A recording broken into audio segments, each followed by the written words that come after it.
Gay Pride March. You're supporting it this year?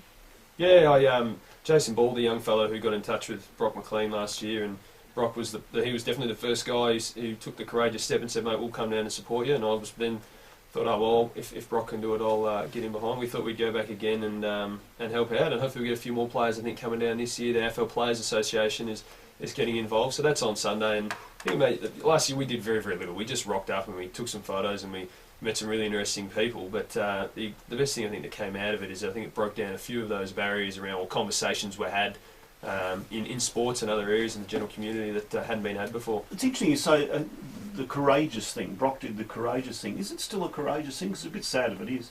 Is it still courageous to support? It might be. I'm not arguing. I was very new. I actually got asked. The guy emailed me and said, "Can you come down?" And my initial response was, I said no. I was a bit uncomfortable. I didn't know how it would be taken amongst football fans and that kind of stuff. And then when I saw that Brock had said yes, I thought, I don't want to leave him hanging by himself. He's very courageous of him to go and do that. And he had a sister that had come out and he'd seen how hard it was for her. So I sort of jumped in behind that, and I was glad I did. The feedback I got for going down and supporting the community from both within the gay community and from outside was very, very positive. And that's why I thought maybe perhaps it's not as courageous as I'm saying, but at the time I was very nervous about it, but I was glad I did it. So again, encourage anyone else to go down and support it. And what I found is the young generation, they don't care. They're surrounded by fantastic role models, gay and straight. It's the older generation, and Jason Ball made a great comment that day that, you know what, you're not going to change their mind. They were grown up in an era where it wasn't acceptable. Let them go. You know, their generation before them used to pick it that there's still a difference between black and white people, and then we look at that now and we go, that was ridiculous. I reckon you are going to change the generation thought. I've got a bet with Tony Abbott that he'll support gay marriage within 5 years.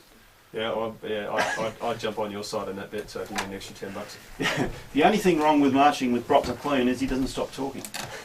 That's true. I don't like to talk too much anyway. There you go. Thanks, Dan. Dan Jackson, thank you for coming in. We'll talk again soon. Talking Melbourne.